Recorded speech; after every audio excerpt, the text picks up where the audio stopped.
ഈ മണിക്കൂറിലെ പ്രധാന തലക്കെട്ടുകൾ ഒരിക്കൽ കൂടി. ഭീകരാക്രമണത്തിൽ നടപടി വീണ്ടും കടുപ്പിച്ച് ഇന്ത്യ. പാകിസ്ഥാൻ ഹൈക്കമ്മീഷൻ തലവനെ വിളിച്ചുവരുത്തും. സിന്ധു നദീജല കരാർ മരവിപ്പിച്ചു. വാഗ അട്ടാരി അതിർത്തികൾ അടച്ചു. നയതന്ത്ര നടപടി ചർച്ച ചെയ്യാൻ പാകിസ്ഥാനിൽ സുരക്ഷാ കൌൺസിൽ യോഗം.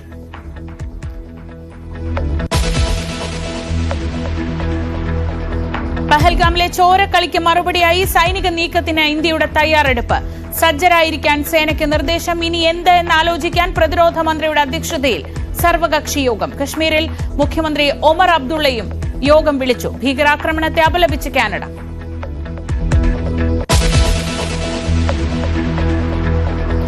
പഹൽഗാമിൽ ഭീകരരുടെ കൂട്ടക്കുരുതിക്കിരയായ മലയാളി രാമചന്ദ്രന്റെ മൃതദേഹം കൊച്ചിയിലെത്തിച്ചു. ഏറ്റുവാങ്ങി ബന്ധുക്കളും ജനപ്രതിനിധികളും. സംസ്കാരം നാളെ.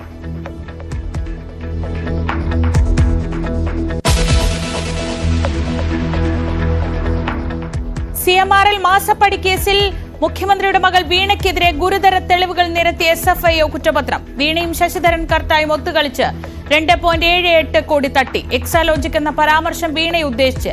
SFIO റിപ്പോർട്ടിൽ വീണ 11ാം പ്രതി.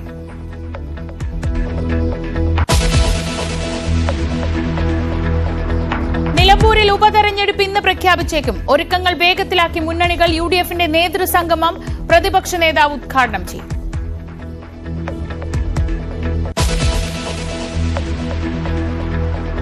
കോട്ടയം തിരുവാതുക്കൽ ഇരട്ട കൊലപാതക കേസിൽ തെളിവെടുപ്പ് തുടരും.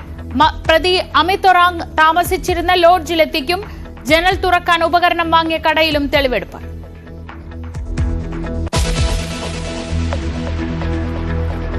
മലപ്പുറം വേങ്ങരയിൽ ലോറിയും ബൈക്കും കൂട്ടിയിടിച്ച് 2 യുവാക്കൾക്ക് ദാരുണാന്ത്യം. മരിച്ചത് കോട്ടയ്ക്കൽ സ്വദേശികൾ. ഒരാൾക്ക് ഗുരുതര പരിക്ക്.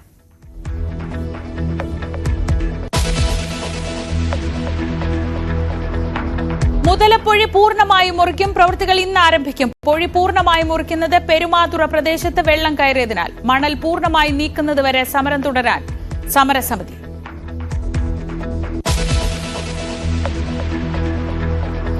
പാകിസ്ഥാനെതിരായ നയതന്ത്ര തലത്തിലെ തീരുമാനങ്ങൾക്ക് പിന്നാലെ നടപടികൾ കടുപ്പിക്കുകയാണ് ഇന്ത്യ.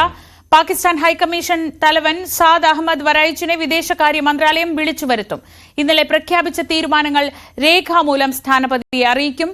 വാഗ അട്ടാരി അതിർത്തി അടച്ചു. സിന്ധു നദീജല കരാർ മരവിപ്പിച്ചു. പാകിസ്ഥാൻ പൌരന്മാർ 48 മണിക്കൂറിനുള്ളിൽ ഇന്ത്യ വിടണമെന്നാണ് അന്ത്യശാസനം.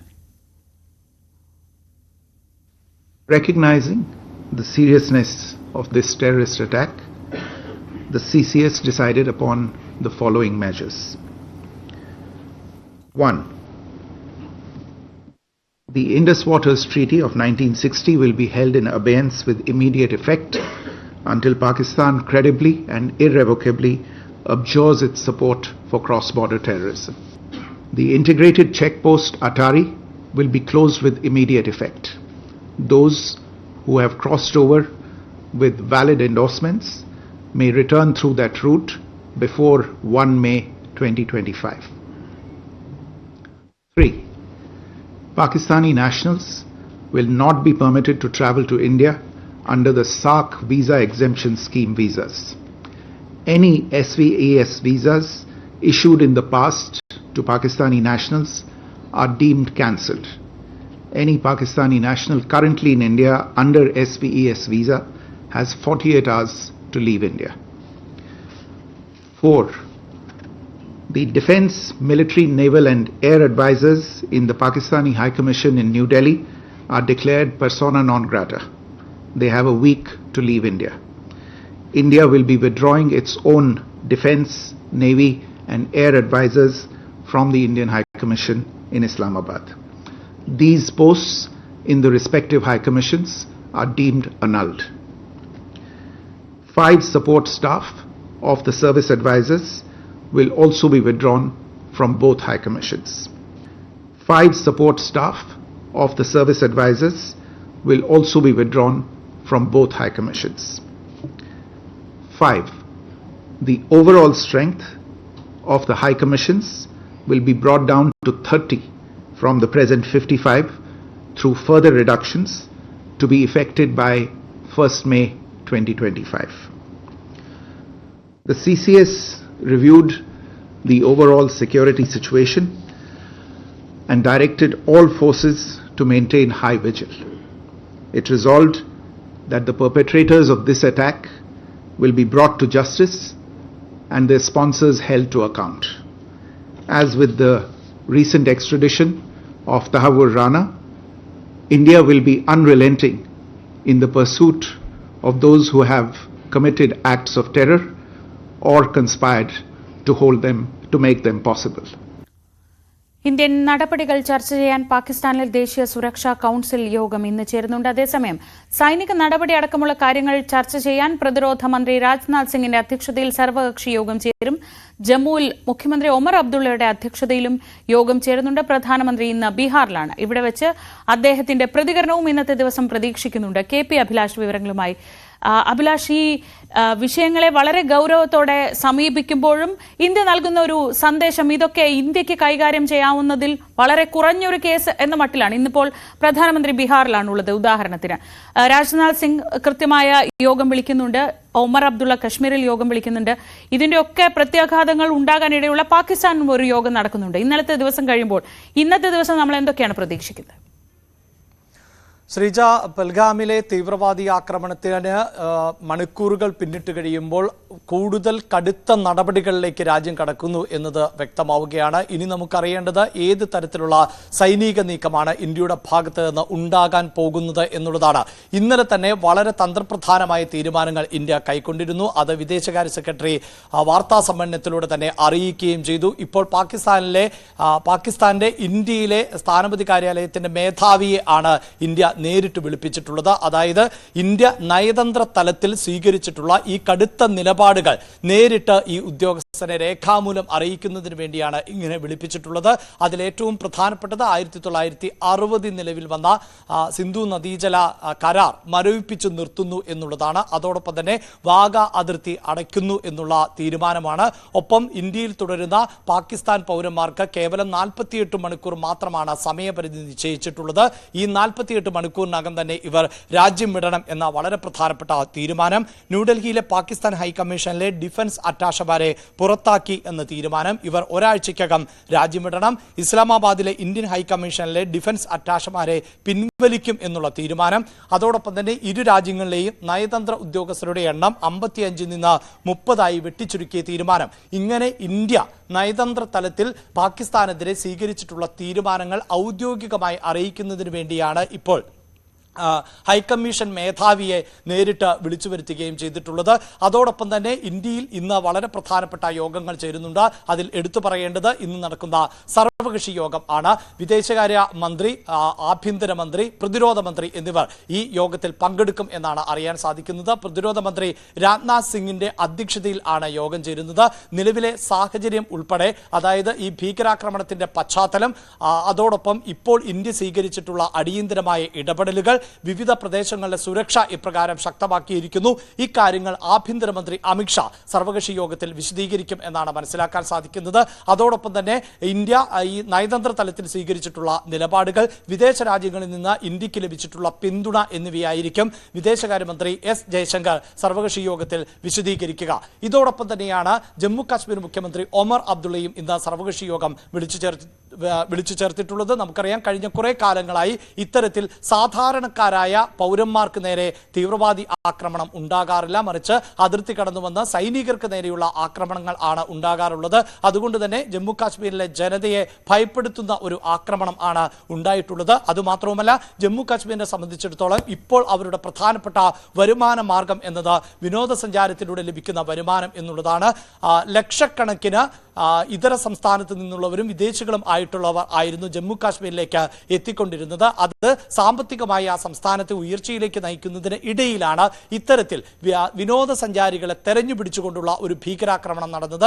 അത് സംസ്ഥാനത്തെ എങ്ങനെ ബാധിക്കുന്നു, സംസ്ഥാനത്തിന്റെ വിനോദസഞ്ചാര മേഖലയെ കൂടുതൽ കരുപ്പിടിപ്പിക്കേണ്ടതിന്റെ ആവശ്യകത, ഒപ്പം സുരക്ഷിതമായി ജനങ്ങൾക്ക് അവിടെ ജീവിക്കുവാനുണ്ടാകുന്ന സാഹചര്യം, വിഘടനവാദികളെ ഉൾപ്പെടെ എങ്ങനെ മാറ്റി നിർത്തണം, ഇത്തരം വിഷയങ്ങളായിരിക്കും ഒമർ അബ്ദുള്ളയുടെ നേതൃത്വത്തിൽ നടക്കുന്ന സർവകക്ഷി യോഗത്തിൽ പ്രധാനമായും ചർച്ച ചെയ്യുക. വൈകിട്ട് 3 മണിക്കാണ് ഇത് സംബന്ധിച്ച യോഗം ചേരാൻ പോകുന്നത്.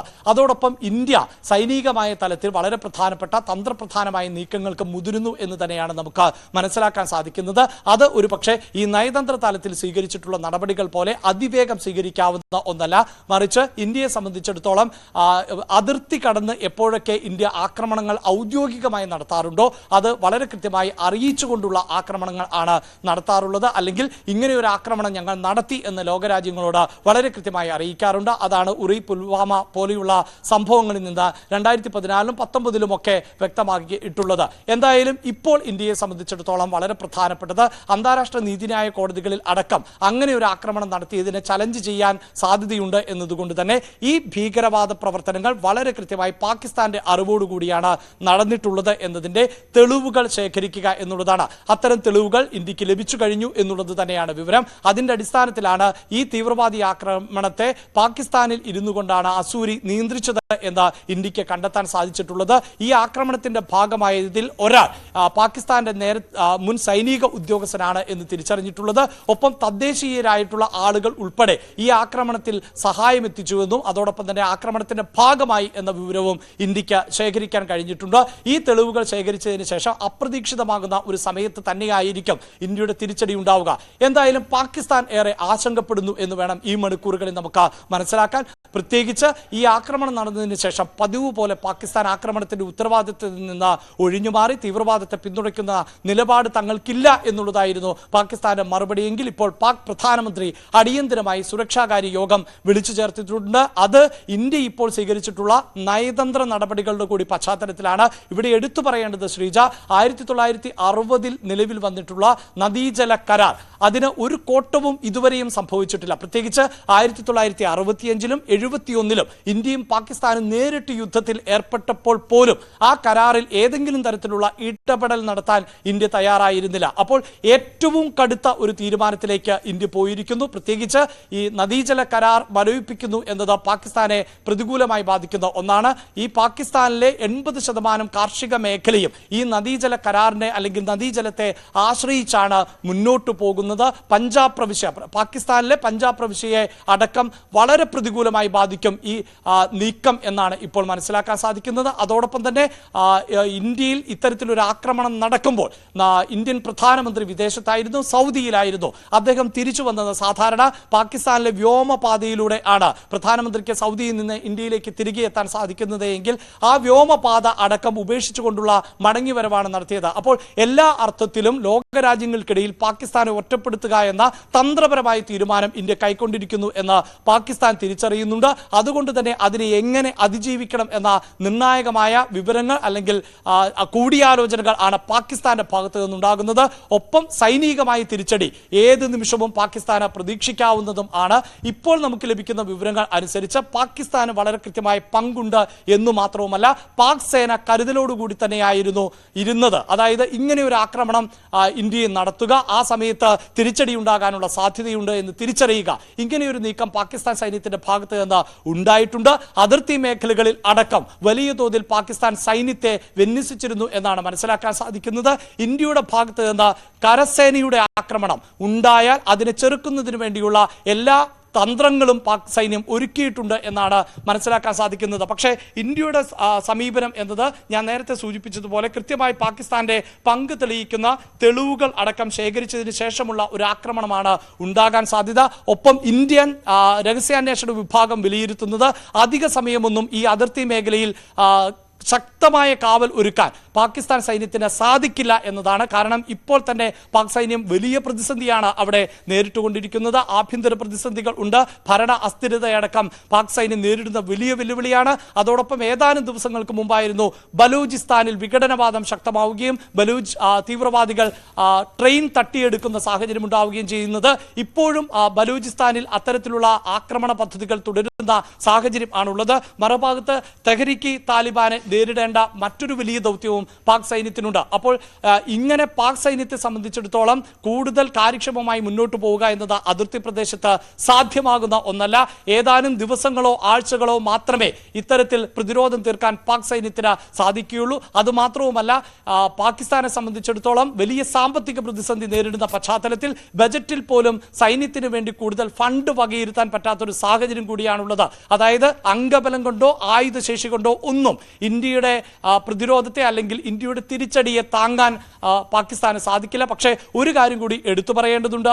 അതിൽ ശ്രീജ, നമ്മൾ ഓർക്കേണ്ടത് ഉറിക്കും അതോടൊപ്പം തന്നെ പുൽവാമയ്ക്കും ഒക്കെ നമ്മൾ മറുപടി നൽകുമ്പോൾ ഏതെങ്കിലും സാധാരണക്കാരനായ പാകിസ്ഥാൻ പൗരനെ ഒരു തരത്തിലും ബാധിക്കുന്ന തരത്തിലുള്ള ആക്രമണങ്ങളിലേക്ക് പോകാൻ ഇന്ത്യ ഒരിക്കലും ആഗ്രഹിച്ചിട്ടില്ല. അത് യുദ്ധത്തിന്റെ കാലഘട്ടത്തിൽ അടക്കം അത്തരം യുദ്ധനീതികൾ പുലർത്തിക്കൊണ്ടുള്ള ഒരാക്രമണവും അല്ലെങ്കിൽ അതിർത്തി കടന്നുള്ള ആക്രമണവും മാത്രമാണ് ഇന്ത്യയുടെ ചരിത്രത്തിൽ ഇന്നേ വരെ നടന്നിട്ടുള്ളത്. ഇത്തവണയും ഇന്ത്യ അങ്ങനെ വളരെ പാകതയോടെ തന്നെയായിരിക്കും മറുപടി കൊടുക്കുക. അവർ പ്രതീക്ഷിക്കുന്നുണ്ട്. അതിനനുസരിച്ച് സജ്ജീകരണങ്ങൾ പാകിസ്ഥാൻ അതിർത്തിയിൽ നടക്കുന്നുണ്ടായിരുന്നു എന്ന വാർത്തകളൊക്കെ പുറത്തു വരുന്നുണ്ട്. പാകിസ്ഥാൻ പ്രതീക്ഷിക്കാത്ത രീതിയിൽ പ്രതീക്ഷിക്കാത്ത സമയത്ത് തന്നെയായിരിക്കും ഇന്ത്യയുടെ മറുപടി ഉണ്ടാവുക. പക്ഷേ നഷ്ടപ്പെട്ട 28 നിഷ്കളങ്കരായ നിരപരാധികളായ ജീവനുകൾക്ക് ഇന്ത്യ മറുപടി പറയാതിരിക്കില്ല എന്ന കാര്യത്തിൽ മാത്രം പാകിസ്ഥാന് ഉറപ്പിക്കാം. നയതന്ത്ര തലത്തിൽ അതിനുള്ള യുദ്ധം ആരംഭിച്ചു കഴിഞ്ഞു. യുദ്ധത്തിന്റെ പ്രത്യാഘാതങ്ങൾ ഏറ്റുവാങ്ങാൻ പാകിസ്ഥാൻ തയ്യാറായിരിക്കട്ടെ. അവിടെ യോഗങ്ങളൊക്കെ നടക്കുന്നുണ്ട്. പക്ഷേ ഇത് തുടങ്ങി വെച്ചത് പാകിസ്ഥാനാണെങ്കിൽ അതിന് ബാക്കി ഇന്ത്യയുടെ ഭാഗത്തു നിന്ന് ഉണ്ടാവുക തന്നെ ചെയ്യും. ഈ ഞെട്ടൽ ഇങ്ങനെയൊക്കെ ഉണ്ടാകുമ്പോഴും അവിടെ ഈ കശ്മീരിൽ ഇന്നലെ എത്തിയ സഞ്ചാരികളെ ചേർത്ത് നിർത്തുന്ന കശ്മീർ ജനത ഇന്നലത്തെ ഏറ്റവും മനോഹരമായ ഒരു കാഴ്ചയായിരുന്നു. പലതരത്തിൽ മനുഷ്യന്മാരെ വിഭജിക്കാൻ തക്ക വിധത്തിലൊരു ആക്രമണവും അല്ലെങ്കിൽ അവരുടെ ഭാഗത്തു നിന്നുണ്ടായ നടപടികളൊക്കെ അങ്ങനെയുള്ളതായിരുന്നു. പക്ഷെ അപ്പോഴും ഈ കശ്മീർ ജനത അവിടെ എത്തിയ മനുഷ്യന്മാരെ ചേർത്ത് നിർത്തി അവർ സുരക്ഷിതരാണെന്ന് ഉറപ്പിച്ച് പറയുകയായിരുന്നു. ഭീകരവാദത്തെ അപലപിച്ചുകൊണ്ട് ജനം ഒറ്റക്കെട്ടായി തെരുവിലിറങ്ങുന്നതും അസാധാരണമായ ഒരു കാഴ്ചയാണ് കശ്മീരിൽ നിന്ന്. ആക്രമണത്തെ തുടർന്ന് കശ്മീരിൽ നിന്ന് മടങ്ങിയ സഞ്ചാരികൾക്ക് ഭക്ഷണവും വെള്ളവുമായി വഴിയരികിൽ ഇവർ കാത്തുനിൽപ്പുണ്ടായിരുന്നു.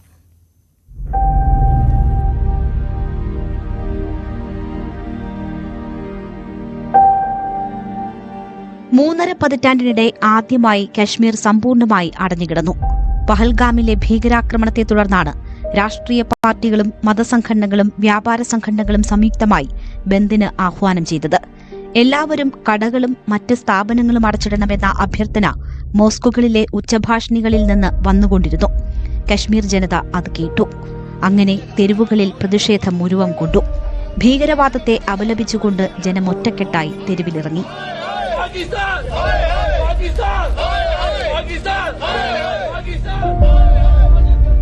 താഴ്വരയിൽ കുടുങ്ങിയ സഞ്ചാരികൾക്ക് തിരികെ പോകും വരെ സംരക്ഷണമൊരുക്കുമെന്നും അവർ ഉറപ്പു നൽകി. അവിടെ നിന്ന് മടങ്ങിയ സഞ്ചാരികൾക്ക് ഭക്ഷണവും വെള്ളവുമായും കശ്മീർ ജനത കാത്തുനിൽക്കുന്നുണ്ടായിരുന്നു. आपके साथ हैं, हम इसकी पूरी मजम्मत करते हैं। ये हम पे हमला हुआ है, आप लोगों पे नहीं हुआ है सर, हम इसके खिलाफ हैं. ഹിന്ദുവും ക്രിസ്ത്യനും മുസൽമാനും ഞങ്ങൾ ഒന്നാണ് എന്ന പോസ്റ്ററുകളും ബാനറുകളും ഒക്കെ ഉയർത്തിയായിരുന്നു പ്രകടനം.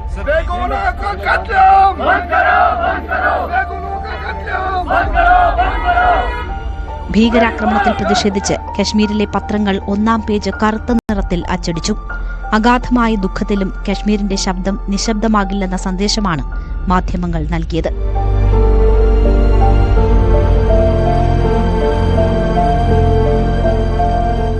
ഭീകരാക്രമണത്തെ ചെറുക്കാനുള്ള സൈനിക നടപടികൾക്കൊപ്പമാണ് തങ്ങളെന്ന് പ്രതിഷേധത്തിനെത്തിയ ജനത പറഞ്ഞു. ഇന്നലെ രാത്രിയിൽ മെഴുകുതിരികൾ തെളിയിച്ചുകൊണ്ട് തെരുവിലിറങ്ങിയ ജനത ഭീകരാക്രമണത്തെ ശക്തമായ ഭാഷയിലാണ് അപലപിച്ചത്. News desk, news 18. ഭീകരാക്രമണത്തിൽ കൊല്ലപ്പെട്ട കൊച്ചി ഇടപ്പള്ളി സ്വദേശി എൻ രാമചന്ദ്രന്റെ സംസ്കാരം നാളെയായിരിക്കും നടക്കുക. മോർച്ചറിയിൽ സൂക്ഷിച്ചിരിക്കുന്ന മൃതദേഹം രാവിലെ 7 മണിക്ക് പൊതുദർശനത്തിനായി ഇടപ്പള്ളി ചങ്ങമ്പുഴ പാർക്കിലെത്തിക്കും. 9 മണിയോടെ ഇടപ്പള്ളിയിലെ വീട്ടിലേക്ക് കൊണ്ടുപോകും. നാളെ 12 മണിക്ക് ഇടപ്പള്ളി പൊതുശ്മശാനത്തിലായിരിക്കും സംസ്കാരം. ഡാനി പോൾ ചേരുന്നുണ്ട് വിവരങ്ങളുമായി കൊച്ചിയിൽ നിന്ന്. ഡാനി, അവിടെ ഇടപ്പള്ളിയിലെ ഒരു സാമൂഹിക സാംസ്കാരിക രംഗത്തൊക്കെ വളരെ സജീവമായൊരു സാന്നിധ്യമാണ്. അതുകൊണ്ട് തന്നെ അതുണ്ടാക്കുന്ന ആഘാതം ചില്ലറയല്ല ആ നാടിനും പരിസരത്തുമൊക്കെ. ഈ കുടുംബവും ചുറ്റുമുള്ളവരും പ്രിയപ്പെട്ടവരും ഒക്കെ എങ്ങനെയാണ് ഈ ഒരു മൃതദേഹം എത്തിയ ശേഷം അവരുടെ ഒരു മാനസികാവസ്ഥ, അവരുടെ അവസ്ഥ എന്താണ്?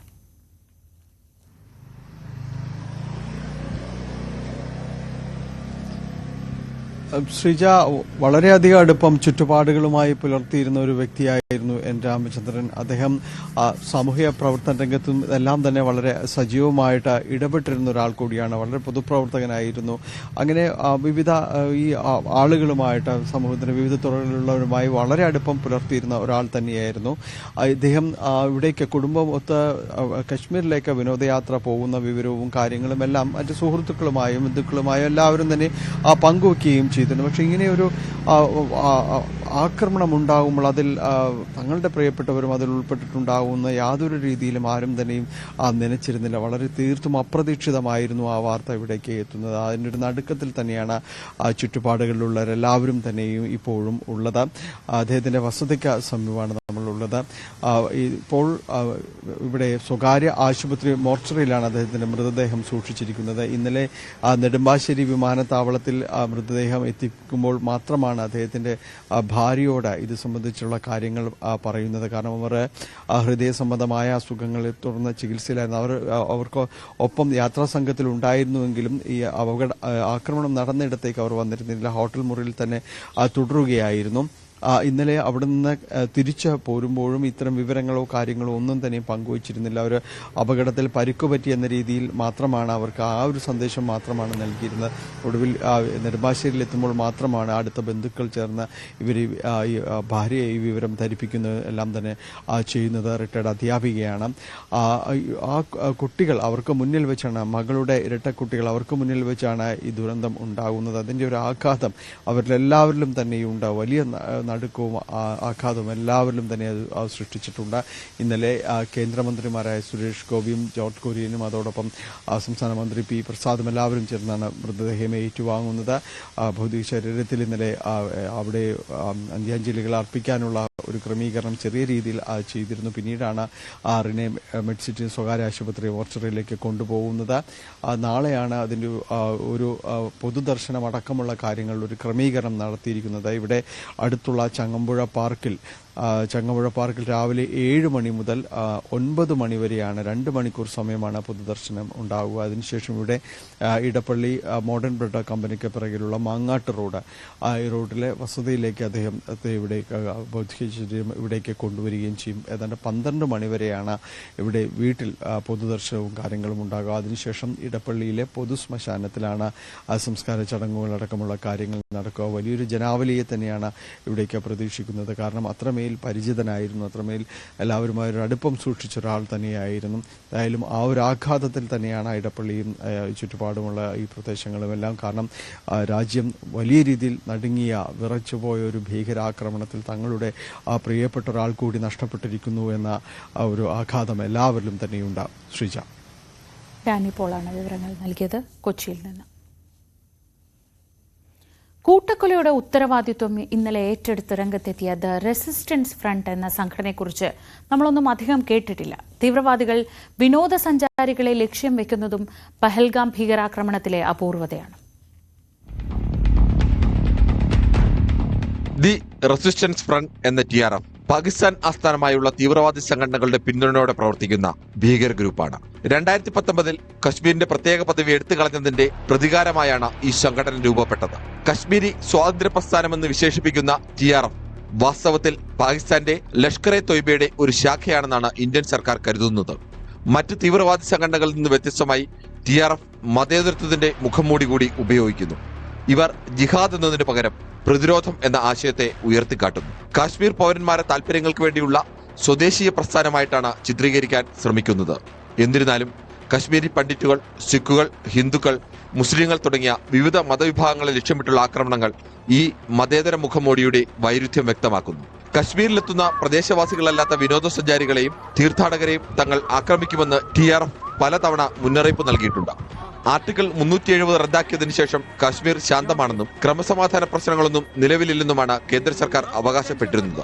കാശ്മീരിലേക്ക് പുതുതായി ഒഴുകിയെത്തുന്ന സഞ്ചാരികൾ ഇതിന്റെ തെളിവാണെന്നും സർക്കാർ വാദിച്ചിരുന്നു. അതിനാൽ തന്നെ വിനോദസഞ്ചാരികളുടെ വരവിനെ തടയുക എന്ന ലക്ഷ്യവും TRFനുണ്ടെന്ന് നിരീക്ഷകർ വിലയിരുത്തുന്നു. TRF ഇതുവരെ നടത്തിയതിൽ ഏറ്റവും തീവ്രമായ ആക്രമണമാണ് ഇപ്പോൾ പൽഗാമിൽ നടന്നത്. 2020 കുൽഗ്രാമിൽ 3 BJP പ്രവർത്തകരെ വെടിവെച്ചു കൊന്നാണ് സംഘടനയുടെ രംഗപ്രവേശം. അടുത്ത വർഷം ശ്രീനഗറിൽ ഒരു സർപഞ്ചിനെ വെടിവെച്ചു കൊന്നു. 2023 ഒരു കശ്മീരി പണ്ഡിറ്റിനെ കൊന്നു. 2024 2 ആക്രമണങ്ങൾ. ഗന്ദർബാൽ ജില്ലയിലെ ഒരു നിർമ്മാണ സൈറ്റിൽ നടത്തിയ ആക്രമണത്തിൽ 7 പേർ മരിച്ചു. അതേ വർഷം തീർത്ഥാടകരുടെ വാഹനം ആക്രമിച്ച് ബസ് കൊക്കയിലേക്ക് മറിഞ്ഞ് 9 പേർ മരിച്ചു. 2023 കേന്ദ്ര ആഭ്യന്തര മന്ത്രാലയം TRFനെ നിരോധിച്ചു. അതിന്റെ നേതാവ് ഷെയ്ഖ് സജ്ജാദ് ഗുലിനെ ഭീകരനായി പ്രഖ്യാപിച്ചു. ടെലിഗ്രാം, വാട്സാപ്പ്, എക്സ്, ഫേസ്ബുക്ക് തുടങ്ങിയ സോഷ്യൽ മീഡിയ പ്ലാറ്റ്ഫോമുകളിലൂടെയാണ് ഇവർ പ്രചാരണവും റിക്രൂട്ട്മെന്റും നടത്തുന്നത്. National desk, news 18. CMRL Exalogic ഇടപാടിൽ മുഖ്യമന്ത്രിയുടെ മകൾ വീണയ്ക്ക് മുഖ്യ പങ്കെന്ന SFIOയുടെ അന്തിമ റിപ്പോർട്ട്. എക്സാലോജിക് സേവനം നൽകിയതിന് തെളിവില്ല. CMRL വീണയ്ക്ക് പ്രതിമാസം 5 ലക്ഷവും എക്സാലോജിക്കിന് 3 ലക്ഷവും നൽകി. വീണയും ശശിധരൻ കർത്തായും ഒത്തുകളിച്ച് തട്ടിയത് 2.78 കോടി രൂപയെന്നും SFIO. റിപ്പോർട്ടിൽ വീണ 11ാം പ്രതിയാണ്. ഡാൻ കുര്യൻ തയ്യാറാക്കിയ റിപ്പോർട്ട് കാണാം.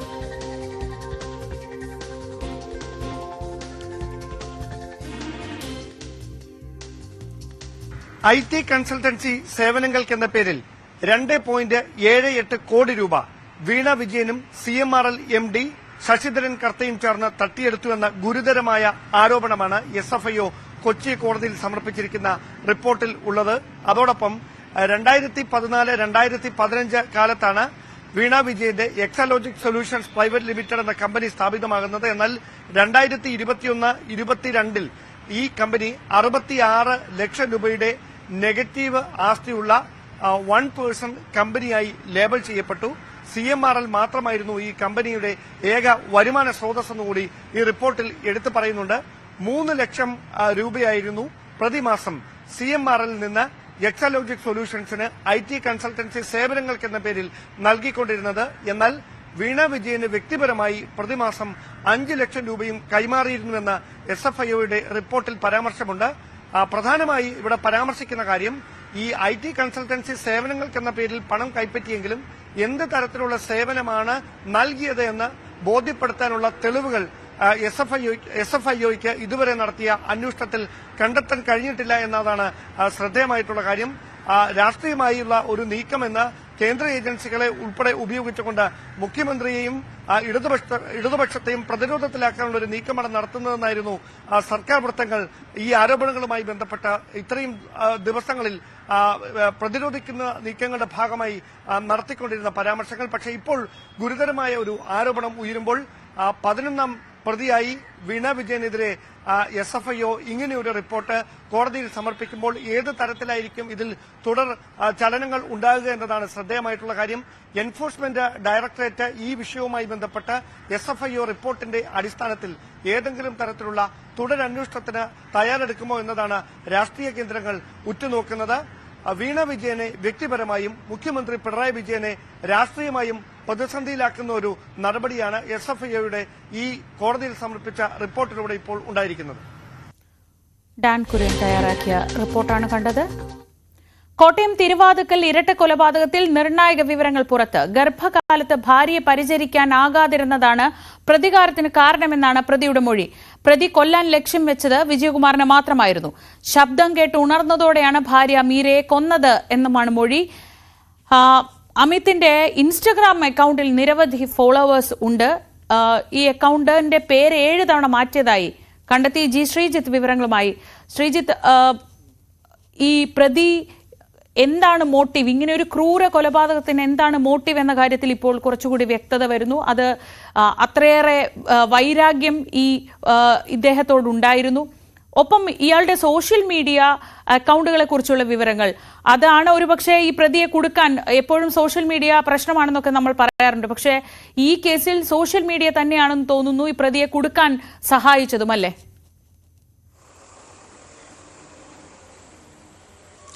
തീർച്ചയായും ഈ അമിത്തിന്റെ ഭാഗത്ത് വൈകാരികമായ പ്രതികാരം ഉണ്ടാകാൻ സാധ്യതയുള്ള സംഭവങ്ങളെ കുറിച്ചാണ് അയാൾ മൊഴി നൽകിയിരിക്കുന്നത്. പ്രധാനപ്പെട്ടത് അയാളും ഭാര്യയും ഒരുമിച്ച് ജോലി ചെയ്യുമ്പോൾ അയാളുടെ മുന്നിൽ വെച്ച് തന്നെ വിജയകുമാർ പലപ്പോഴും ഭാര്യയോട് ഒരു അധിക്ഷേപത്തോടെ പെരുമാറുന്നു, അടിമയെ പോലെ കാണുന്നു, തന്നോടും അങ്ങനെ തന്നെ പെരുമാറുന്നു.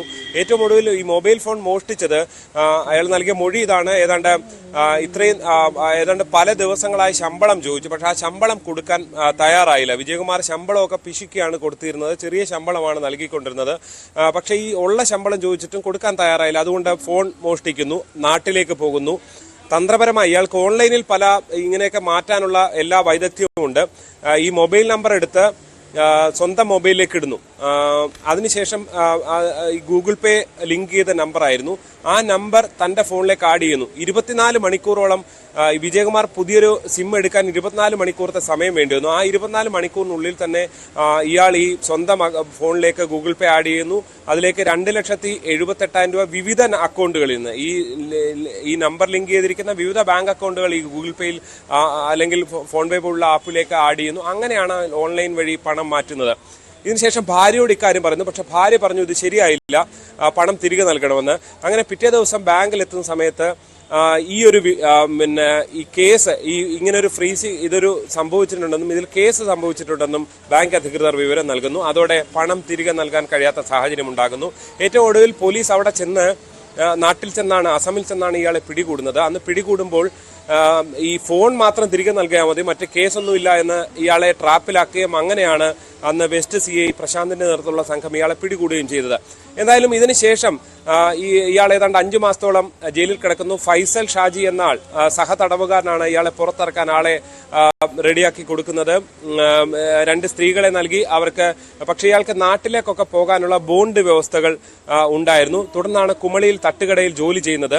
അതിനുശേഷം നാട്ടിലേക്ക് പോകാൻ കഴിയാത്ത സാഹചര്യം ഉണ്ടാകുന്നു. ഇവിടെ കോട്ടയത്ത് വന്ന് മുറിയെടുക്കുന്നു. ഈ മുറിയെടുക്കുന്ന സമയത്തും ഇയാൾക്ക് കൊല ചെയ്യാനുള്ള താല്പര്യം ഉണ്ടായിരുന്നില്ല എന്നാണ് പറയുന്നത്. പക്ഷേ വിജയകുമാറിനെ വീണ്ടും വിളിച്ച് ചോദിക്കുന്നു, തനിക്കെതിരായ കേസ് എങ്ങനെയെങ്കിലും പിൻവലിക്കുമോ, അങ്ങനെയുണ്ടെങ്കിൽ തനിക്ക് നാട്ടിലേക്ക് പോകാൻ കഴിയും. ഏതാണ്ട് 1.5 മാസം മുൻപാണ് അതിനിടെ ഇയാളുടെ ഭാര്യ ഏതാണ്ട് 6 മാസം ഗർഭാവസ്ഥയിൽ വയറ്റിൽ കിടന്ന് തന്നെ കുഞ്ഞു മരിക്കുന്ന സാഹചര്യം ഉണ്ടാകുന്നത്.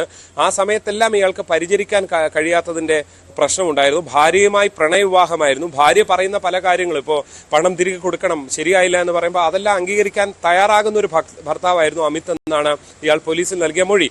എന്തായാലും ഇയാളുടെ അമ്മയാണ്, അമിത്തിന്റെ അമ്മയാണ് ഈ ജാമ്യ വ്യവസ്ഥയ്ക്കുള്ള തുക ഓൺലൈൻ വഴി ആ നാട്ടിലേക്ക് അയച്ചു കൊടുക്കുകയും അങ്ങനെയാണ് ഇയാൾ ഏപ്രിൽ 3 ജാമ്യത്തിൽ ഇറങ്ങുകയും ചെയ്യുന്നത്. തുടർന്നാണ് കുമളിയിലെ തട്ടുകടയിൽ ജോലി ചെയ്യുന്നത്.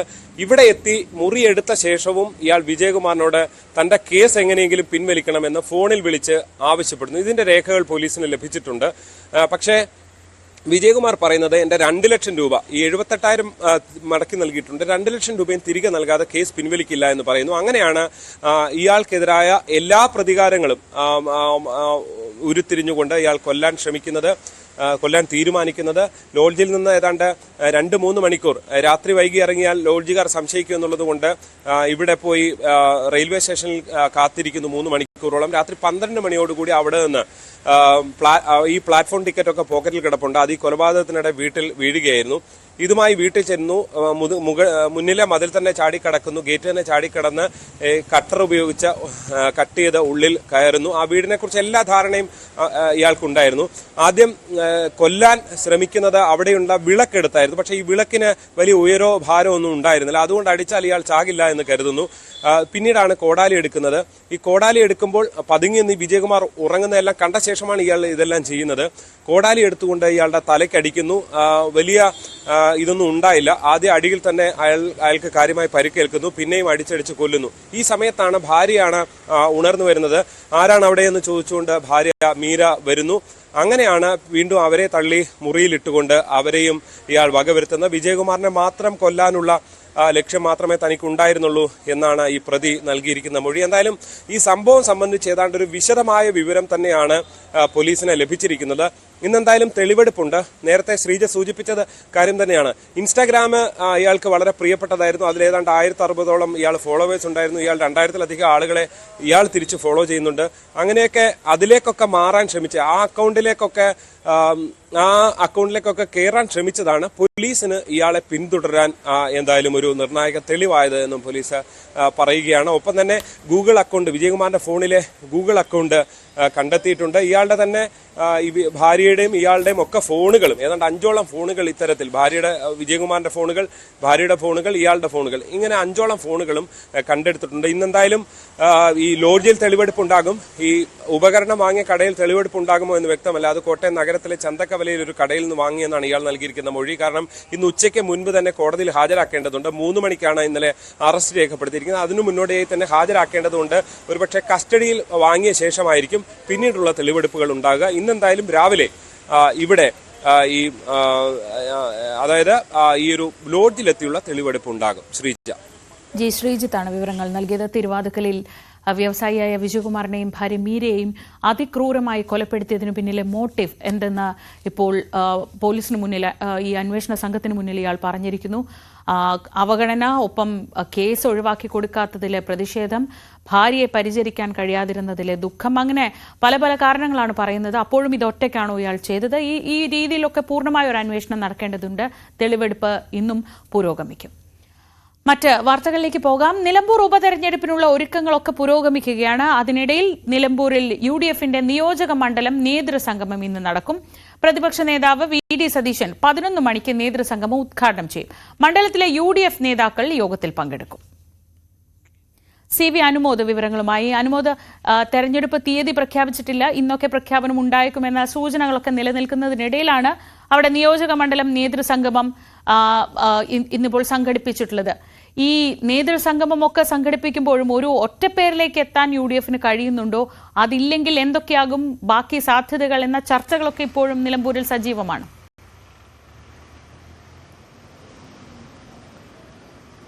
ശ്രീജ, ഐരടൻ ഷൗക്കത്ത്, VS ജോയി എന്ന 2 പേരുകളാണ് UDFന്റെ ഭാഗത്തു നിന്നും സജീവമായിട്ട് ചർച്ചകളിലുള്ളത്. അതിൽ ആർക്കാണ് മേൽക്കൈ എന്ന കാര്യത്തിൽ ഇപ്പോഴും അന്തിമമായ ഒരു ധാരണയിലേക്ക് എത്തിയിട്ടില്ല. 2 നേതാക്കളും അവരുടെ സാന്നിധ്യം ഉറപ്പിക്കാൻ, അല്ലെങ്കിൽ അവർക്ക് സ്ഥാനാർത്ഥിത്വം ലഭിക്കാൻ കഴിയും വിധം സമ്മർദ്ദം ചെലുത്തുന്നുണ്ട്.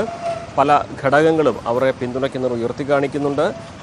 അതുകൊണ്ട് തന്നെ വലിയ ഒരു കീറാമുട്ടിയാകുന്ന സാഹചര്യമാണ് നിലമ്പൂരിലെ UDFന്റെ സ്ഥാനാർത്ഥി ചർച്ചകൾ. പക്ഷേ എന്നിരുന്നാലും UDFന്റെ പ്രചരണം ഈ ഒരു തെരഞ്ഞെടുപ്പ് വിജ്ഞാപനമൊക്കെ വരുന്നതിന് മുമ്പ് തന്നെ തുടങ്ങിയിട്ടുണ്ട്. നിലവിൽ തന്നെ ചുമരെഴുത്തുകളും മറ്റും അവിടെ സജീവമായി കഴിഞ്ഞു. താഴെത്തട്ടിൽ ബൂത്ത് ലെവലിൽ പ്രവർത്തനങ്ങളും UDFന്റെയും LDFന്റെയും ഭാഗത്ത് നിന്ന് പുരോഗമിക്കുന്നുണ്ട്. എപ്പോൾ പ്രഖ്യാപിച്ചാലും 48 മണിക്കൂറിനുള്ളിൽ സ്ഥാനാർത്ഥിയെ പ്രഖ്യാപിക്കുമെന്നാണ് UDF വ്യക്തമാക്കിയിരിക്കുന്നത്. LDF ആകട്ടെ UDFന്റെ സ്ഥാനാർത്ഥി നിർണയം നടക്കട്ടെ, അതിനുശേഷം തെരഞ്ഞെടുപ്പ് വിജ്ഞാപനം വന്നതിന് ശേഷം ഈ ചർച്ചകളിലേക്ക് കടക്കാമെന്ന നിലപാടിലാണുള്ളത്. LDFനെ സംബന്ധിച്ച് UDFന്റെ സ്ഥാനാർത്ഥി ആരാണ് എന്നതും അതിനനുസരിച്ചുള്ള തീരുമാനമെടുക്കുകയാണ് LDFന്റെ ലക്ഷ്യം അല്ലെങ്കിൽ ഉദ്ദേശമെന്നാണ് അറിയുന്നത്. പല പുതുമുഖങ്ങളും, അതായത് നിയമസഭാ മത്സര രംഗത്ത് പുതുമുഖങ്ങളായിട്ടുള്ള മുതിർന്ന നേതാക്കളും അതുപോലെ യുവ നേതാക്കളും സ്വതന്ത്ര സ്ഥാനാർത്ഥിയാകാൻ സാധ്യതയുള്ളവരൊക്കെ പരിഗണനാ പട്ടികയിലുണ്ട്. അതുകൊണ്ട് തന്നെ UDFന്റെ സ്ഥാനാർത്ഥി നിർണയമാണ് ഇവിടെ ഏറ്റവും പ്രധാനപ്പെട്ടതാകുന്നത്. UDFന്റെ സ്ഥാനാർത്ഥിക്ക് അനുസരിച്ച് അതിൻ്റെ സാമുദായിക സാഹചര്യങ്ങളും എല്ലാം പരിശോധിച്ചായിരിക്കും ഒരുപക്ഷെ LDFന്റെ സ്ഥാനാർത്ഥി നിർണയം ഉണ്ടാവുക. എന്നാണെങ്കിലും തെരഞ്ഞെടുപ്പ് എന്ന ചോദ്യം ഉത്തരം കിട്ടാതെ നീളുന്ന ഒരു സാഹചര്യമാണ് നിലവിലുള്ളത്. എപ്പോൾ പ്രഖ്യാപിച്ചാലും UDF സജ്ജമാണെന്നും LDFന്റെ പ്രവർത്തനങ്ങൾ താഴെത്തട്ടിൽ സജീവമാണെന്നും ഇരു മുന്നണി നേതാക്കളും വ്യക്തമാക്കുന്നുണ്ട്. ഇന്നിനി VD സതീശൻ നിലമ്പൂരിലെത്തുമ്പോൾ PV അൻവറുമായി ഇന്നലെ നടത്തിയ കൂടിക്കാഴ്ചയുടെ കൂടുതൽ വിവരങ്ങൾ, അല്ലെങ്കിൽ അത്തരത്തിലുള്ള ചർച്ചകൾ നടക്കുമോ, എന്തെല്ലാം കാര്യങ്ങളാകും നേതൃസംഗമത്തിൽ പങ്കുവയ്ക്കുക, എന്തെല്ലാം ഈ ഒരു സ്ഥാനാർത്ഥിയെ ചൊല്ലിയുള്ള തർക്കങ്ങളിൽ ഒരു കൃത്യമായ സമവായ ഫോർമുല ഈ ഇന്നത്തെ സന്ദർശനത്തിന് ശേഷം ഉരുത്തിരിയുമോ എന്നുള്ളതൊക്കെയാണ് കണ്ടറിയേണ്ടത്. ശ്രീജ, CV അനുമോദാണ് വിവരങ്ങൾ നൽകിയത് മലപ്പുറത്ത് നിന്ന്. CPI ദേശീയ കൌൺസിൽ യോഗം ഇന്നും നാളെയുമായി തിരുവനന്തപുരത്ത് ചേരും. ചണ്ഡീഗഡ് പാർട്ടി കോൺഗ്രസിൽ അവതരിപ്പിക്കേണ്ട കരട് രാഷ്ട്രീയ പ്രമേയത്തിന്റെ ചർച്ചയാണ് പ്രധാന അജണ്ട. സെപ്റ്റംബർ 21 മുതൽ 25 വരെയാണ് പാർട്ടി കോൺഗ്രസ്. പാർട്ടി പദവികളിൽ പ്രായപരിധി 75 വയസ്സായി തന്നെ തുടരണമെന്ന് ഇന്നലെ ചേർന്ന എക്സിക്യൂട്ടീവ് തീരുമാനിച്ചിരുന്നു. തിരുവനന്തപുരം അമ്പലമുക്ക് വിനീത കൊലക്കേസിൽ കോടതി കുറ്റക്കാരനെന്ന് കണ്ടെത്തിയ തമിഴ്നാട് സ്വദേശി രാജേന്ദ്രന്റെ ശിക്ഷാവിധി ഇന്ന്. തിരുവനന്തപുരം 7ാം അഡീഷണൽ സെഷൻസ് കോടതി ജഡ്ജി പ്രസൂൺ മോഹനാണ് കേസ് പരിഗണിക്കുന്നത്. കൊലപാതക പരമ്പര നടത്തിയ പ്രതി പൊതുസമൂഹത്തിന് ഭീഷണിയായതിനാൽ വധശിക്ഷയിൽ കുറഞ്ഞതൊന്നും നൽകരുതെന്നാണ് പ്രോസിക്യൂഷൻ വാദം. ഇതിനു മുൻപ് തമിഴ്നാട്ടിലെ ഒരു കുടുംബത്തിലെ 3 പേരെ കൊലപ്പെടുത്തിയ കേസിലും പ്രതിയാണ് രാജേന്ദ്രൻ. വയനാട്ടിൽ ഉരുൾപൊട്ടലിൽ ദുരന്തബാധിതർക്കുള്ള ടൌൺഷിപ്പിലെ ഗുണഭോക്താക്കളുടെ അന്തിമ പട്ടിക ഇന്ന് പ്രസിദ്ധീകരിക്കും. നിലവിലെ പട്ടികയിൽ 3 ലിസ്റ്റുകളിലായുള്ളത് 402 പേരാണ്. സാങ്കേതികത്വം കാരണം ഉൾപ്പെടാതെ പോയവരെ ചേർത്ത് ലിസ്റ്റ് പുതുക്കും. ധനസഹായം മതി എന്ന് സമ്മതപത്രം നൽകിയവരെ ഈ പട്ടികയിൽ നിന്ന് ഒഴിവാക്കും.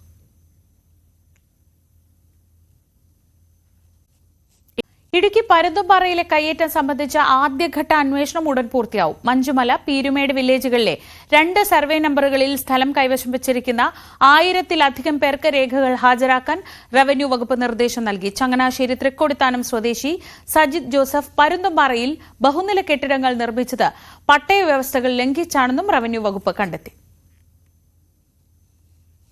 പീരുമേട് വില്ലേജിലെ സർവേ നമ്പർ 534 ഭൂമിക്ക് നൽകിയ പട്ടയം ഉപയോഗിച്ചാണ് മഞ്ചുമല വില്ലേജിലെ സർവേ നമ്പർ 441 സർക്കാർ ഭൂമി കയ്യേറിയതെന്നാണ് റവന്യൂ വകുപ്പിന്റെ കണ്ടെത്തൽ.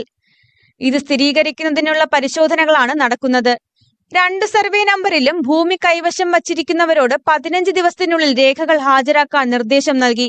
ഇവ റവന്യൂ വകുപ്പിന്റെ കൈവശമുള്ള രേഖകളുമായി ഒത്തുനോക്കും. സർക്കാർ ഭൂമി കയ്യേറിയതായും പട്ടയവ്യവസ്ഥ ലംഘിച്ച് കെട്ടിടങ്ങൾ നിർമ്മിച്ചതായും കണ്ടെത്തിയാൽ ഭൂസംരക്ഷണ നിയമപ്രകാരമുള്ള നടപടികളിലേക്ക് കടക്കും. 5 സർവേ നമ്പറുകളിൽ കെട്ടിട നിർമ്മാണത്തിന് ഏർപ്പെടുത്തിയ നിരോധനാജ്ഞ പിൻവലിക്കേണ്ടത് മെയ് 5-നാണ്. അതിനു മുൻപ് ആദ്യഘട്ടം പൂർത്തിയാക്കാനാണ് ഇടുക്കി സബ് കളക്ടറുടെ നേതൃത്വത്തിലുള്ള പ്രത്യേക സംഘത്തിന് കളക്ടർ നിർദ്ദേശം നൽകിയത്. ഇതോടൊപ്പം സ്ഥലത്തിന്റെ സർവേയും പുരോഗമിക്കുന്നുണ്ട്. മറ്റൊരു സർവേ നമ്പറിലെ പട്ടയം ഉപയോഗിച്ച് ഇവിടെ സ്ഥലം കൈവശം വച്ചിരിക്കുന്നതായി സർവേയിൽ കണ്ടെത്തിയിട്ടുണ്ട്. ഇവർക്ക് യഥാർത്ഥത്തിൽ പട്ടയം കിട്ടിയ സ്ഥലം കണ്ടെത്താനുള്ള പരിശോധനകളും സർവേ വിഭാഗം നടത്തുന്നുണ്ട്. കയ്യേറ്റം ആരാണെന്ന് തെളിഞ്ഞാൽ ഭൂസംരക്ഷണ നിയമപ്രകാരം കേസെടുക്കും. ന്യൂസ് 18 ഇടുക്കി. കേരള പോലീസിന്റെ ആയുധബലം പ്രദർശിപ്പിക്കുന്നതാണ് എന്റെ കേരളം പ്രദർശന വിപണന മേളയിലെ പോലീസ് പവലിയൻ. വിവിധ തരം തോക്കുകളും ഗ്രനേഡുകളും അടുത്ത് കാണാനുള്ള അവസരം കൂടി സാധാരണക്കാർക്ക് ഇവിടെ ഒരുക്കിയിട്ടുണ്ട്. എന്റെ കേരളം പ്രദർശന വിപണന മേളയിലെ പ്രധാന ആകർഷണമാണ് കാസർഗോഡ് ജില്ലാ പോലീസിന്റെ ആയുധ പ്രദർശനം.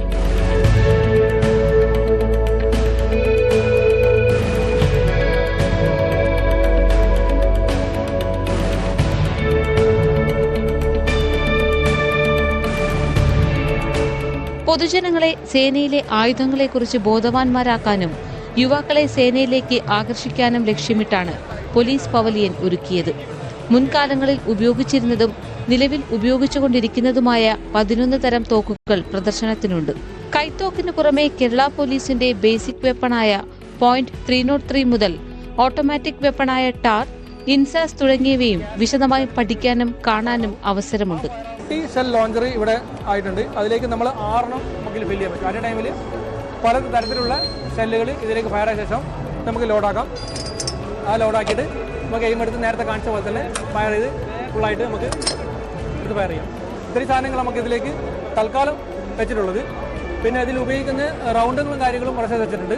പാസി പല്ലറ്റ് പോലെ എല്ലാ കാര്യം വെച്ചിട്ടുണ്ട്. തിരകൾ, ഗ്രനേഡുകൾ, ഷെല്ലുകൾ, ആശയവിനിമയ ഉപകരണങ്ങൾ, ഡ്രോണുകൾ എന്നിവയും പ്രദർശനത്തിലുണ്ട്. ASI Sujith, senior CPO Sreekanth, CPOമാരായ അനൂപ്, സജീഷ് എന്നിവരാണ് ആയുധങ്ങളെക്കുറിച്ചും ഉപകരണങ്ങളെക്കുറിച്ചും വിവരിച്ചു നൽകുന്നത്. സബ് ഇൻസ്പെക്ടർ BD ഗോപിക്കാണ് പവലിയന്റെ ചുമതല. ന്യൂസ് 18 കാസർഗോഡ്. സംസ്ഥാന സർക്കാരിന്റെ 4ാം വാർഷികാഘോഷത്തിന്റെ ഭാഗമായുള്ള ഇടുക്കി ജില്ലാതല പരിപാടി 28-ന് നെടുങ്കണ്ടത്ത് നടക്കും. പൊതുപരിപാടിയിൽ 30,000-ലധികം പേർ പങ്കെടുക്കുമെന്നാണ് CPMന്റെ അവകാശവാദം. മുഖ്യമന്ത്രിയുടെ സന്ദർശനത്തോടനുബന്ധിച്ച് ജില്ലയിലെ ഭൂവിഷയങ്ങൾ വീണ്ടും ചർച്ചയിലേക്ക് വരികയാണ്. 28-ന് രാവിലെ 10 മുതൽ 12:30 വരെ നെടുങ്കണ്ടം ഗവൺമെന്റ് സ്കൂളിൽ സർക്കാർ വാർഷികാഘോഷങ്ങളുടെ ഭാഗമായുള്ള ഇടുക്കി ജില്ലാതല അവലോകന യോഗം നടക്കും. മുഖ്യമന്ത്രി പിണറായി വിജയൻ പങ്കെടുക്കും. തുടർന്ന് വൈകിട്ട് 4-ന് നെടുങ്കണ്ടം ബസ് സ്റ്റാൻഡിൽ പൊതുസമ്മേളനം നടക്കും. പരിപാടികളുടെ നടത്തിപ്പിനായി മന്ത്രി റോഷി അഗസ്റ്റിൻ ചെയർമാനായും ജില്ലാ കളക്ടർ കൺവീനറായും സർക്കാർ തല സംവിധാനവും പൊതുജന പങ്കാളിത്തം ഉറപ്പുവരുത്തുന്നതിനായി MLA-മാരുടെ നേതൃത്വത്തിലും പ്രത്യേക കമ്മിറ്റികൾ രൂപീകരിച്ചിട്ടുണ്ട്. എല്ലാ വിഷയത്തിനും പരിഹാരം ഉണ്ടാക്കി വനാന്തരത്തിൽ താമസിക്കുന്ന ആളുകൾക്കുണ്ടായിരുന്ന ആശങ്കയുണ്ടായിരുന്നു. കേന്ദ്ര വനം മന്ത്രിയുമായി സംസാരിച്ച് വനംവകുപ്പുമായി സംസാരിച്ച് വനാന്തര മേഖലയിൽ അതിർത്തി മേഖലയിൽ പങ്കിടുന്ന ആളുകൾക്ക് പട്ടയം കൊടുക്കാനും അവരുടെ പ്രതിഭാസം ഉറപ്പാക്കി കെട്ടിട നിർമ്മാണ ചട്ടത്തിൻ്റെ അവസാനമായ ഘട്ടത്തിൽ കടന്നു. മറ്റൊരു മേഖല നൂറ്റാണ്ടുകളായി ദുരിതമനുഭവിക്കുന്ന തേയിലത്തോട്ടം തൊഴിലാളികൾക്കും ഏലത്തോട്ട തൊഴിലാളികൾക്കും അവിടെ ഭവന പദ്ധതി ആവിഷ്കരിച്ചുകൊണ്ട് മുന്നോട്ട് പോകുന്നു. യോഗത്തോടനുബന്ധിച്ച് ജില്ലയിൽ ഉയരുന്ന പ്രധാന രാഷ്ട്രീയ ചർച്ച ഇടുക്കിയിലെ ഭൂവിഷയങ്ങൾ തന്നെയാണ്. ഇടുക്കിയിലെ ഭൂപ്രശ്നങ്ങൾക്ക് വലിയ തോതിൽ പരിഹാരം കണ്ടെത്താനായെന്നാണ് ഇടതുപക്ഷത്തിന്റെ അവകാശവാദം. എന്നാൽ രണ്ടാം പിണറായി സർക്കാർ ജില്ലയിലെ ഭൂപ്രശ്നങ്ങളെ കൂടുതൽ സങ്കീർണമാക്കിയെന്നാണ് പ്രതിപക്ഷത്തിന്റെ ആരോപണം. ന്യൂസ് 18 ഇടുക്കി. സംസ്ഥാന സർക്കാരിന്റെ 4ാമത് വാർഷികാഘോഷങ്ങളുടെ ഭാഗമായി പത്തനംതിട്ടയിൽ സംഘടിപ്പിച്ച ജില്ലാതല അവലോകന യോഗത്തിൽ ഇന്ന് മുഖ്യമന്ത്രി പങ്കെടുക്കും. യോഗത്തിൽ വിവിധ മേഖലകളിൽ നിന്നുള്ള 500ഓളം പ്രത്യേക ക്ഷണിതാക്കളുമായി മുഖ്യമന്ത്രി പിണറായി വിജയൻ സംവദിക്കും. രാവിലെ 10:30ക്കാണ് യോഗം. സംസ്ഥാനത്തെ മുഴുവൻ പൊതുമരാമത്ത് റോഡുകളും ഉടൻ BMBC നിലവാരത്തിലേക്ക് ഉയരുമെന്ന് മന്ത്രി PM മുഹമ്മദ് റിയാസ്. കാസർകോട്ട് വിവിധ റോഡുകളുടെയും കിളിയളം ചാലിന് കുറുകെയുള്ള പാലത്തിന്റെയും ഉദ്ഘാടനം മന്ത്രി നിർവഹിച്ചു.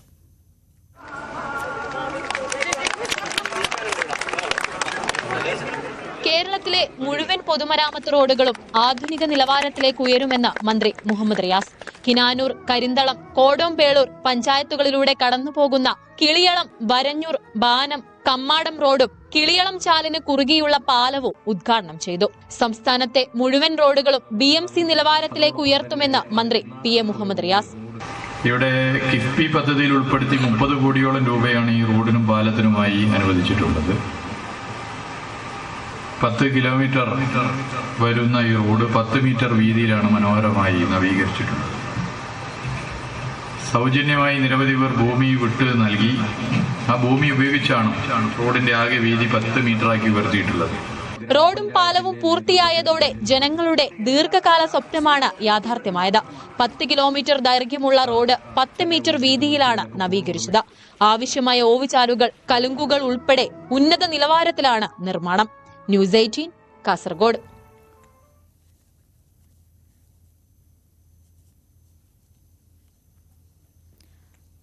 ദേശീയപാത വികസന പ്രവൃത്തികൾ നടക്കുന്ന കാസർഗോഡ് ചെങ്കള മുതൽ തലപ്പാടി വരെ പൊതുമരാമത്ത് വകുപ്പ് മന്ത്രി മുഹമ്മദ് റിയാസ് സന്ദർശനം നടത്തി. ദക്ഷിണേന്ത്യയിലെ ആദ്യ ഒറ്റത്തൂൺ ഫ്ലൈഓവർ പാലവും മന്ത്രി സന്ദർശിച്ചു. തലപ്പാടി ചെങ്കള റീച്ചിൽ ദേശീയപാത ഔദ്യോഗിക ഉദ്ഘാടനത്തിനൊരുങ്ങുന്ന നിലയിലാണ്. സർവീസ് റോഡുകളുടെ പണി പൂർത്തിയാകാനുണ്ട്. പലയിടങ്ങളിലും പ്രവൃത്തിയുടെ വേഗം കുറവാണെന്ന് ദേശീയപാത പ്രവൃത്തി പുരോഗതി വിലയിരുത്തിയതിനു ശേഷം മാധ്യമങ്ങളോട് സംസാരിക്കവേ മന്ത്രി മുഹമ്മദ് റിയാസ് പറഞ്ഞു. വേഗത കുറവുള്ള റീച്ചുകളിൽ സർക്കാർ ഇടപെടൽ നടത്തും.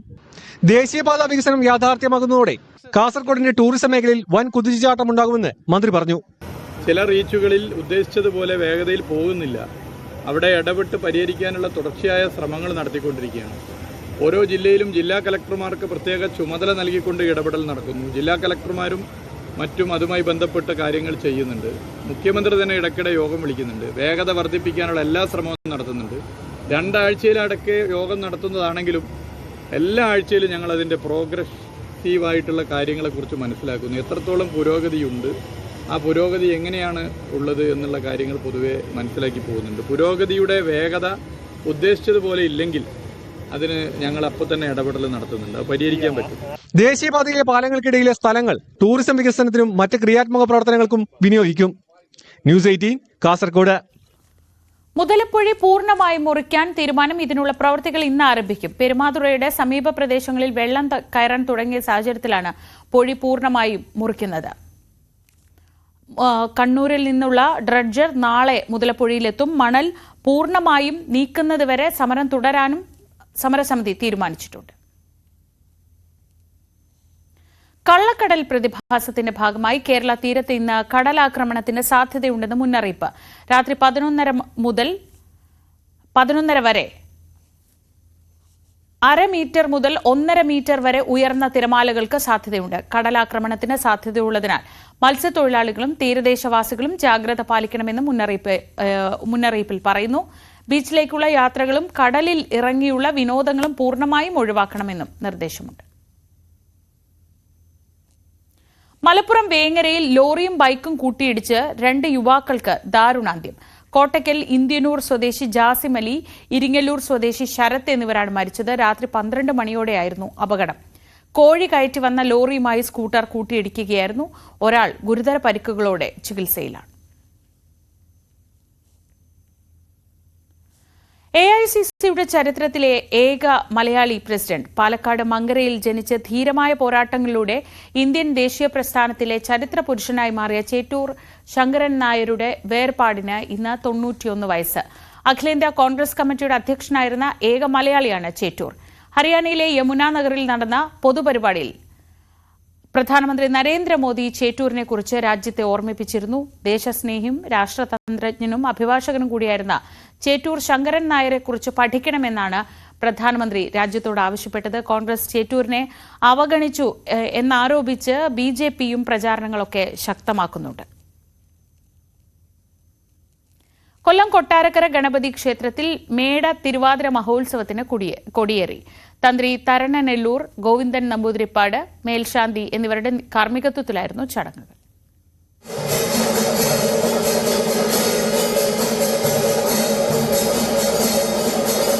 കൊട്ടാരക്കര മഹാഗണപതി ക്ഷേത്രത്തിൽ ഇനി ഉത്സവ നാളുകൾ. 11 നാൾ നീളുന്ന ഉത്സവത്തിന് തുടക്കമായി. ക്ഷേത്ര ഊരാൺമക്കാരായ അകവൂർ മനയിൽ കുഞ്ഞനിയൻ നമ്പൂതിരിപ്പാട്, ഊമമ്പിള്ളി മനയിൽ UNS ലീല എന്നിവരുടെ സാന്നിധ്യത്തിലായിരുന്നു ചടങ്ങുകൾ.